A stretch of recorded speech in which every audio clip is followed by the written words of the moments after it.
ভূমিকম্পে কি মারা গেল অপর্ণা এবং আর্য? তো বিস্তারিত জানতে ভিডিওতে একটি লাইক দিয়ে চ্যানেলটি সাবস্ক্রাইব করে পুরো ভিডিওটি দেখতে থাকুন।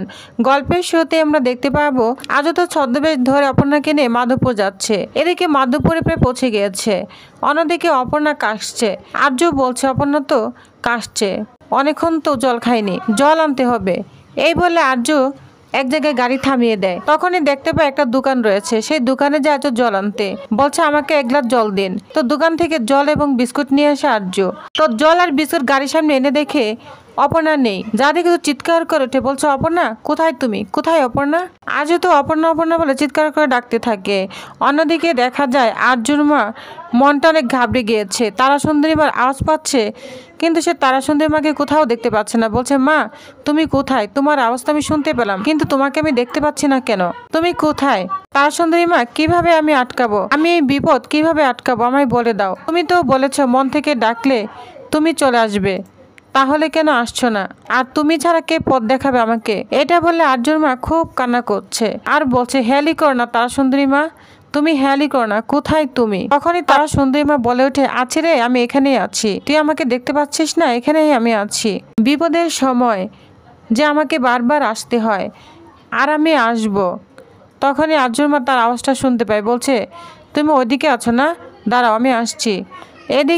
এদিকে মানছি তার মাদার ইনলোকে খুঁজে বেড়াচ্ছে। বলছে মাদার ইনলো তারা সুন্দরী মায়ের সাথে দেখা করতে যাচ্ছে, কিন্তু কেন, কি হলো এমন ব্যাপার? এটা নিয়ে মানসু এগোতে থাকে। অন্যদিকে তারা সুন্দরী মার কাছে চলে এসেছে আর্যর মা। এদিকে তারা সুন্দরী মায়ের কাছে আর্যর মা চলে এসেছে। বলছে মা তুমি আমাকে পথ দেখাও। তখনই তারা সুন্দরী মা বলে কিছু পেতে হলে কিছু হারাতে হয়, তোকেও হারাতে হবে, মানে দুর্যোগ আসবেই, সব কিছু ছাড়খাড় করে দিতে আসবে। তখন আর্যর মা বলে তুমি বলছো সব শেষ হয়ে যাবে, এতদিনে এত কিছু সব শেষ হয়ে যাবে? তখন তারা সুন্দরী মা বলতে থাকে পরীক্ষার সময় এখন। তখন আর্যর মা বলে কিসের পরীক্ষা মা, কিসের পরীক্ষা? তুমি আমাকে বলো, বলো না কিসের পরীক্ষা? তখন তারা সুন্দরী মা বলে একজন মায়ের পরীক্ষা, মা ডাকের পরীক্ষা। তখন আর্যর মা বলে আমার সন্তানের জন্য আমি সব পরীক্ষা দিতে পারি মা, তুমি বলো আমাকে কি করতে হবে? তখন তারা সুন্দরী মা বলে ভালো করে ভাব, কাকে মূল্য দিবি? তুই কাকে মূল্য দিতে চাস? আমি বলেছি তো কিছু হারাতে তোকে হবে, কিছু পেতে হলে কিছু ছাড়তে হবে। এবার বল পারবি তো? যা শুনে আর্যর মা একদম অবাক হয়ে দাঁড়িয়ে থাকে। অন্যদিকে দেখা যায় আর্য অপর্ণা করে ডাকছে, কিন্তু কোথাও অপর্ণাকে খুঁজে পাচ্ছে না। তখনই দেখা যায় ওইখানে কিঙ্কর চলে আসে। কিঙ্করকে দেখে তো আর্য বুঝে যায় যেটা কিঙ্করেরই কাজ হবে। তখন আর্য বলে কিঙ্কর অপর্ণা কোথায়? তখন কিঙ্কর বলে অপর্ণা এখানে ছিল নাকি? তখন আর্য বলে বল, আমি জিজ্ঞেস করছি তোকে। তখন কিঙ্কর বলে আমি কি করে জানবো, আমি তো বন্ধ ছিলাম। তখন আর্য বলে শোন, একটা জিনিসই ভুল হয়েছে, জানিস তো, একটা ভুলের খেসারত আমাকে দিতে হচ্ছে। তোর মোবাইল না বন্ধ রাখা উচিত ছিল, সরিয়ে নেওয়া উচিত ছিল। তখন কিঙ্কর বলে ভুল তো হবেই, আর ভুল হওয়া তো স্বাভাবিক। তখন আর্য বলে শোন, এত কথা আমি শুনতে চাই না, বল অপর্ণা কোথায়? তুই ভালো করেই জানিস অপর্ণা কোথায় আছে। তখন কিঙ্কর বলে আমি সত্যিই জানি না অপর্ণা কোথায়। তখনই আর্য কিঙ্কর দিকে বন্দুক তাক করে রাখে। তখন কিঙ্কর হেসে ফেলে, বলছে মারবি আমাকে? লোকজন দিয়ে মার খাওয়াচ্ছিস, আবার এখন মেরে ফেলবি? তখন আর্য বলে চুপ কর, আমি তোকে মারিনি, আর কাউকে দিয়ে মারও খাইনি, বুঝতে পেরেছিস? তখন কিঙ্কর বলে ঠিক আছে মার। আমার কপালের দিকে বন্দুক কিঙ্কর ঠেকিয়ে নেয়। তখন আর্য বলে ঠিক আছে, তুই বলবি না তো, আমি নিজেকেই শেষ করে ফেলবো। তখন তো কিঙ্কর পাগলের মতো হয়ে যায়। আর্য কি করছিস তুই এটা? তখন আর্য বলে আমি ঠিক বলছি, বন্দুক কিন্তু একদম লক্ষ্যে তাক করে রেখেছি।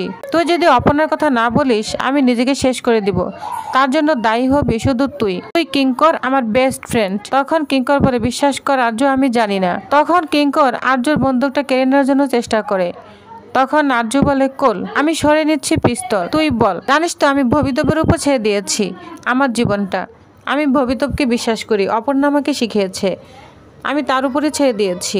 এই বলে আর্য পিস্তল থেকে যতগুলো বুলেট ছিল সবগুলি বুলেটই ফেলে দেয়, শুধু একটা বুলেট রেখে দেয়। তখন আর্য বলে এই একটা বুলেট দিয়েই ভাগ্য নির্ধারণ করব, নয় তুই মরবি এই বুলেটে, না হয় আমি মরবো। এই বলে আর্যর মাথায় বন্দুকটা একদম চাপ দিয়ে দেয়। তখন তো কিঙ্কর চিৎকার করে ওঠে, কিন্তু না, আর্য তখনও শেষ করেনি। তখন আর্য বলছে এবারের মতো বেঁচে গিয়েছি, কিন্তু এখন তোর পালা, তোর এখন নিজেকে শেষ করতে হবে। তখন কিঙ্কর বলে তুই পিস্তলটা আমাকে দে, তুই তুই উন্মাদ হয়ে গেছিস। তখন বলে না, তুই যদি না বলিস আমি সত্যি সত্যি এবার মেরে ফেলবো, বুঝতে পেরেছিস, নিজেকে শেষ করে দিব। তখন আবারও পিস্তল তাক করে মাথায়, কিন্তু দ্বিতীয়বারও আর্য বেঁচে যায়। তখন বলে দেখ এবারও বেঁচে গিয়েছি।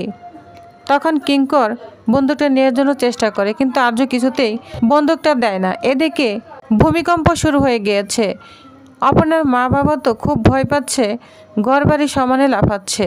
তখন বলে সুমি চলো, এই ঘরে থাকা চলবে না, চলো বের হয়ে যাও, আমাদের বাইরে যেতে হবে, তা না হলে আমরা মারা যাবো, আগে আমাদের প্রাণটা বাঁচাতে হবে। এই বলে অপর্ণার মা বাবা বাইরে চলে যায়। অন্যদিকে আর্যর মা বলতে থাকে, মা এগুলো কি হচ্ছে, এটা কিসের ইঙ্গিত, মা তুমি বলো, কিছু বলছো না কেন? অন্যদিকে সন্তু, রুম্পা সবাই বাইরে অপেক্ষা করছে। তখনই সুমি আর সত্য চলে আসে, বলছে তোমরা এসেছো? তখন বলে হ্যাঁ, কিন্তু আমার মেয়ে অপর্ণা কোথায়, ওকে তো দেখছি না, কোথায় যে পড়ে আছে। তখন সন্তু বলে আর্য স্যারকে বলেছেন?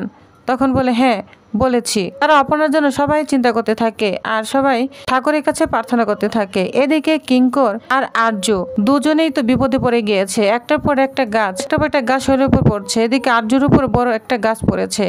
কিঙ্কর বলে দাঁড়া আর্য, তোকে আমি এ পর্যন্ত প্রাণ দিয়ে রক্ষা করেছি, বিপদ ডেকে আনিস না, ওইখানে অপর্ণা নেই, তুই অপর্ণাকে খুঁজে পাবি না, দাঁড়া। এই বলে দুজনেই বিপদে পড়ে যায়। অন্যদিকে আর্যর মা তারাসুন্দরী মাকে বলছে, বলো না মা কি হচ্ছে এসব। তখনই তারাসুন্দরী মা বলছে, আমি কি করবো রে, আমি তো জানি না, মা রুদ্র মাধ্যমকে যা চাইবেন তাই হবে, আমি তো কিচ্ছু জানি না। তখন আর্যর মা বলে, তুমি এভাবে শেষ হতে দিও না, মা রুদ্র মাধ্যমকে বলো কিছু একটা করতে, রক্ষা করো।